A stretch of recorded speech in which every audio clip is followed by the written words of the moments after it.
Can you imagine delivering justice to somebody who did not know that justice can be obtained?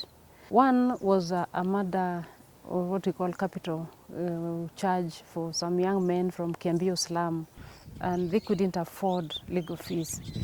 And we went to court for maybe 20, 25 times, and eventually evidence was not coming, but they kept on keeping them in custody, and eventually they were let go.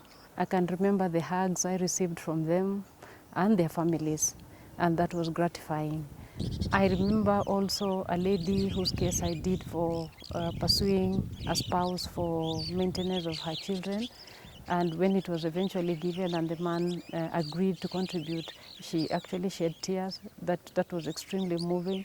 But it also had its loss, because she would sometimes come to the office with her children and camp there expecting a result the same day, and I was not able to provide that. But eventually when we got it, they were really, really pleased. I've been a multi-talented sports person. I have served the country as a national team player in the volleyball women's team. The sports teaches you discipline, fortitude, respecting the next person so that you form a team. You cannot play alone. So those are the discipline and other attributes that I have learned in sports that have helped me in my professional career. If you notice, I do not have disciplinary issues because I'm self-disciplined. But also sports has not gone wasted on me. I have participated in the creation of our sports bill, which ended up being the Sports Act 2013.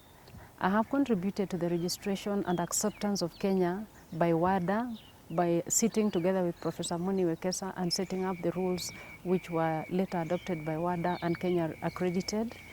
I am presently also helping with the setting up of the Kenya anti-doping rules and the policy document for anti-doping in this country. So sports is not wasted. Law and sports move very well hand in hand.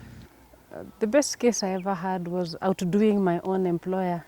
We had an appeal with my former boss, Mr. Lee Mudhoga, and he left me to prepare the appeal as he was traveling. He was a very busy man traveling he was the chair of the Some Children organization.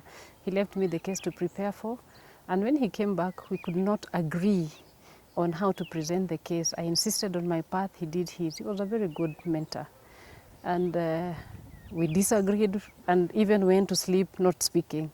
The next morning we met at 6 a.m. and he told me, you know what, maybe you're right and maybe I'm right. Why don't we leave the court to decide that? So we went to the Court of Appeal and presented our case with both arguments as I insisted. And eventually the case was decided and the court thought my argument made sense. I was very happy to outdo Mr. Lee Mudhoga. Anyone who knows Mr. Lee Mudhoga should be happy that I did that. I felt good. Members of the bar, colleagues in the profession, I meet many of you almost on a daily basis at the corridors. I understand what it is that ails us. I understand what it is that needs to be done to get our practice better. The LSK elections for the female representative at the Judicial Service Commission are slated for the 25th of February 2016. I urge you to come out and vote for your representative. Njeri Onyango is your representative for the reason that your vision is my mission. I am merely your servant, and I'm privileged to be representing you and carrying your message.